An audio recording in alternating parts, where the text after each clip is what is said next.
할렐루야. 제가 음악 전문가는 아니지만 아주 어려운 우리 권사님께서 참 잘해주셔서 너무 감사합니다. 이제 하나님의 말씀, 낙이 타고 입성하신 예수 그리스도라는 제목으로서 말씀을 드리며 함께 은혜를 나누시겠습니다.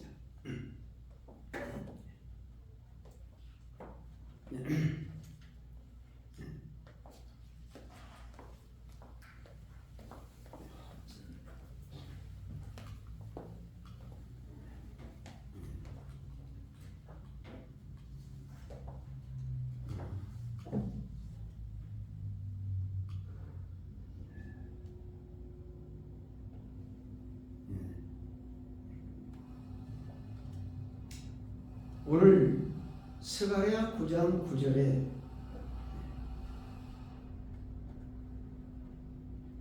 PPT가 되어 있죠?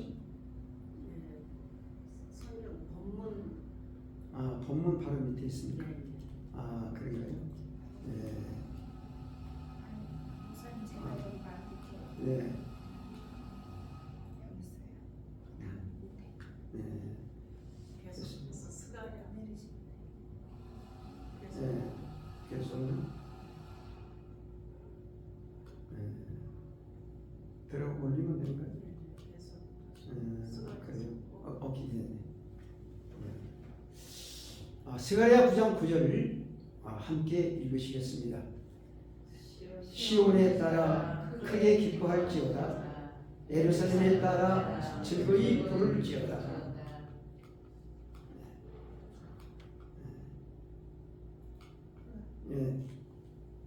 보라, 네 왕이 네게 임하나니 그는 공의로우며 공헌을 베풀며 겸손하여서 나귀를 타나니 나귀의 작은 것 낙이 새끼니라. 아멘. 그리고 뒤로 돌리면 되는 거예요? 네. 우선 제가 여기 네. 오늘 이게 제2본문 스가랴 9장 9절에 시온에 따라 크게 기뻐할지어다. 예루살렘에 따라 즐거이 부를지어다. 보라, 네 왕이 네게 임하나니 그는 공의로우며 공헌을 베풀며 겸손하여서 나귀를 타나니 나귀의 작은 것 곧 나귀 새끼니라. 오늘의 본문 스가랴 9장 9절에서 하나님은 이스라엘을 시온에 따라 예루살렘에 따라 하시려 지명을 인격체로 부르셨습니다. 시온은 예루살렘에 있는 시온산의 명칭이며 예루살렘은 이스라엘 국가 수도의 명칭입니다. 예루살렘에는 시온산, 모리아산, 그리고 외곽의 감람산 세 개의 산이 있습니다. 모두가 해발 800m 내외의 높지 않은 산으로 지상의 언덕과 같은 형체의 산들입니다. 모세 당시 이스라엘은 애굽을 탈출해 40년 광야를 지나 모압 평지에 도착하게 됩니다. 이곳에서 모세는 신명기서의 설교를 마지막으로 마치고 죽게 되었고 후계자 여호수아가 백성을 인솔해 요단강을 건너 가나안 땅에 도착하게 됩니다. 모압 평지에서 제2차 조직된 60만 1730명의 이스라엘 대군, 이들은 여리고성 전투를 필두로 해서 아이성 전투 등 강한 정복 전쟁을 펼치게 되는 것입니다. 약 5년여간의 전쟁을 통해 주요한 거점들은 거의 정복했지만 그러나 가나안 땅 전역을 완전히 정복하지는 못한 상태에서 여호수아는 110세의 나이로 죽게 됩니다.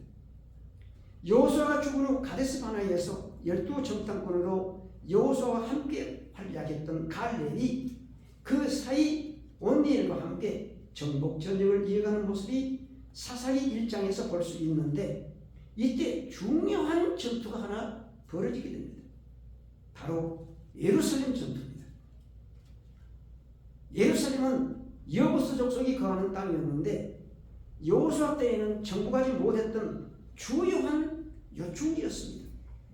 이 전투는 유다 지파가 분배받은 지역과 베냐민 지파가 분배받은 두 개의 지역으로 나누어지는데 유다 자손은 거민과 그 산을 완전히 정복하고 헤브론까지 정복해 갑니다.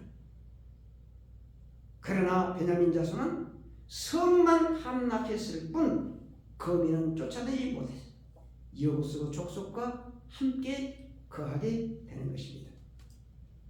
사사시대가 끝난 후에야 다윗이 예루살렘 땅 전역을 완전히 정복하게 되는데 다윗은 시온산 중턱에 백향목 궁궐과 그리고 성곽을 건축하고 그 이름을 다윗성 또는 시온성이라 했습니다.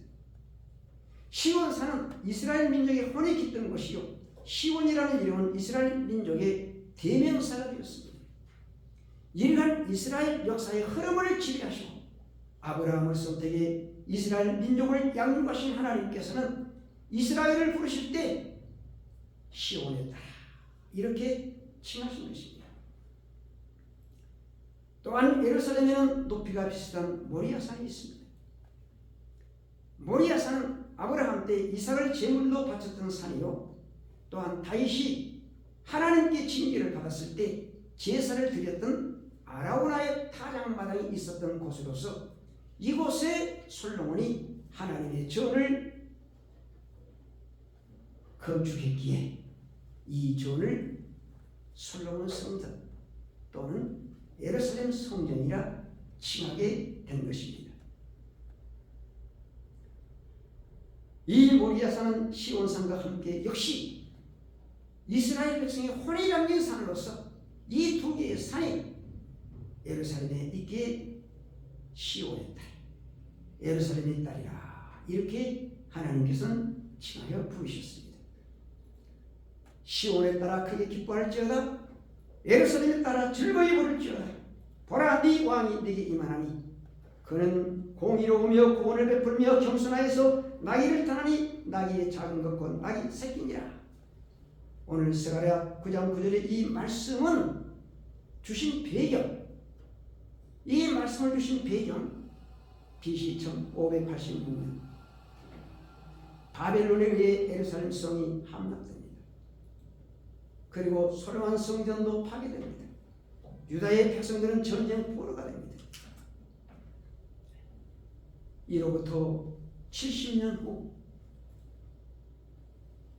바벨론을 정복하고 페르시아 제국을 형성한 고렉스 황제의 칙령에 의해서 유다의 백성은 해방되고 고향 예루살렘으로 귀향해서 파괴되었던 솔로몬의 성전도 그 자리에 제2성전이라 불리는 스룹바벨 성전을 짓게 되는 것입니다.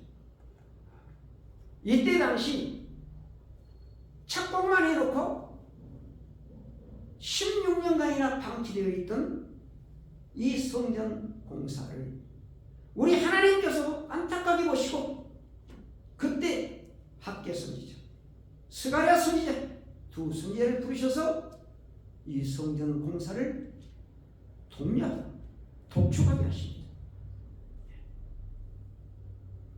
이때 하나님께서 스가랴 선지자에게 앞으로 500여 년 후에 되어질 예수 그리스도의 예루살렘 입성에 관한 예언의 말씀을 주신 것이 바로 오늘 스가랴 9장 9절의 말씀입니다. 이때 당시 하나님께서 이 스가랴의 이 성전 공사 건축에 대해서 독려하시는 말씀 가운데 아주 유명한 말씀이 있죠. 이는 힘으로 되지 아니하며 능으로 되지 아니하고 오직 나의 신으로 되느니라. 큰 산아 네가 무엇이냐 네가 스룹바벨 앞에서 평지가 되리라 하시는 스가랴 4장 6절의 말씀도 이때 하나님께서 스가랴에게 주셨던 말씀입니다. 그럼 이 말씀의 내용과 의미를 살펴보겠습니다. 첫째, 오늘의 말씀 속에 그는 장차 500년 후에 예수 그리스도를 말합니다. 그는 겸손하여 나귀의 작은 것 곧 나귀 새끼를 탔다고 했습니다. 그는 겸손하여 나귀의 작은 것 곧 나귀 새끼를 탔다. 이는 예수 그리스도의 겸손을 나타내는 말씀입니다. 바울 사도는 말합니다. 너희 안에 이 마음을 품으라. 곧 그리스도 예수의 마음이니 그는 근본 하나님의 번처시나 하나님과 동등됨을 취할 것을 여기지 아니하시고 오히려 자기를 비워 종의 형체로 해서 사람들과 같이 되었고 사람의 모양으로 나타나셨으며 자기를 낮추시고 죽기까지 복종하셨으니 곧 그리스도 예수라고 말씀하십니다. 겸손은 성도의 믿음입니다. 우리는 예수 그리스도를 본받아 겸손하고 겸비함으로 내 몸에 하나님의 형성을 이루어 가게 되는 것입니다. 교만은 패망의 선봉이요 거만한 마음은 넘어짐의 앞잡이이지만 존귀는 겸손은 존귀의 앞잡이라 말씀하십니다. 겸손이라는 말은 패기 없이 살아라. 그저 기죽어서 살아라. 그게 아니에요. 그게 겸손이 아니에요. 겸손은 자기 마음속에 하나님을 경외하며 그리고 자기가 늘 부족한 것 다윗과 같이 다윗이 왕이요 그리고 다윗이 부유했습니다. 그러나 하나님 앞에 여호와여 나는 가난하고 하면서 하나님 앞에 겸손히 엎드립니다. 그래서 겸손이라는 말은 패기 없이 사는 그런 말이 아니에요. 겸손과 패기는 철저히 구분됩니다. 이 말씀 가슴에 새기시기를 예수님의 이름으로 축복합니다.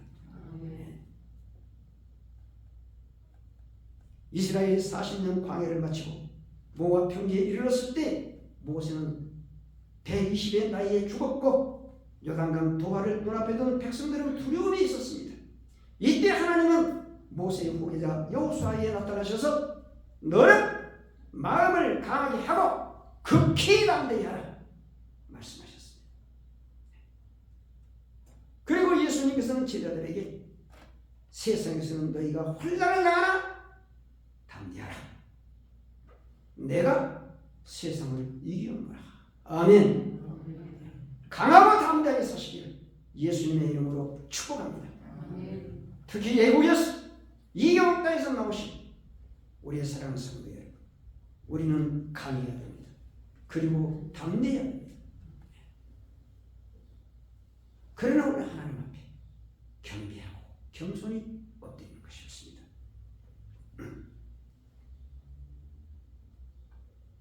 겸손하고 겸비하되 강하고 담대함이 성도의 지혜로운 신앙의 자세라는 사실을 믿으시기를 예수님의 이름으로 축복합니다. 본문 두 번째 스가랴 9장 9절 중반절에 구원을 베풀며 라고 선지자 스가랴는 예언을 했습니다. 구원을 베풀며 그럼 나귀 타고 오시는데 뭐하고 오시느냐? 구원을 베풀며. 나귀 타고 예루살렘 성을 입성하시는데 뭐하러 입성하시느냐? 구원을 베풀기 위해서 입성하신다 하셨습니다.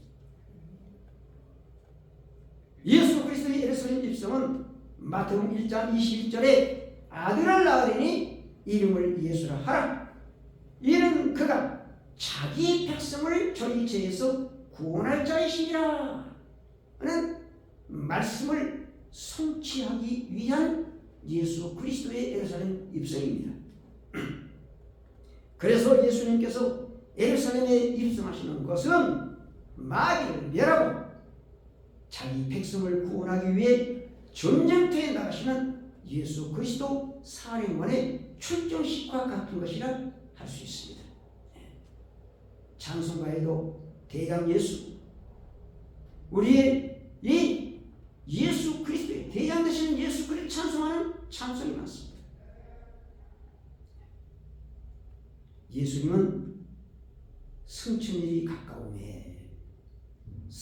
가까움에 갈릴리를 떠나셔서 예루살렘 여행길에 오르셨습니다. 6월절 야사전에 예루살렘과 가까운 베다니 동네에 이르시게 됩니다. 예수님은 나사로 3남매 집에서 예수님을 위해 베푼 잔치 자리에서 마리아의 향유로 발에 기름 부음을 받으시고 안식일 이튿날 즉 종료일에 예루살렘 성내로 들어가시고자 길을 나셨습니다. 감람산 기슭 벳바기에 이르시자 예수님은 제자들 중에 둘을 마을로 보내시면서 아직 사람이 한 번도 타지 않은 나귀 새끼가 메어 있는 것을 보리니 풀어 끌고 오너라. 만일 왜 이러냐? 묻거든 주가 쓰시겠다 하라.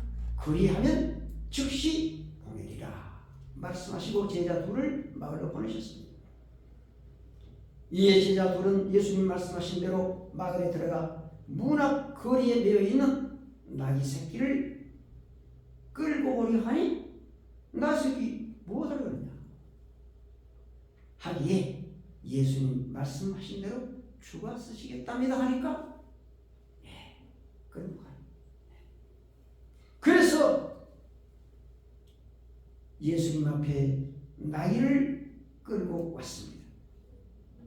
그리고 자기들의 겉옷을 벗어서 나귀 등에 얹어드리니 많은 사람들이 자기들의 겉옷과 종려나무를 길에 펴고 앞에서 가고 뒤에서 따르는 무리들과 높은 곳의 백성들이 큰 소리로 호산나 찬송하리로다.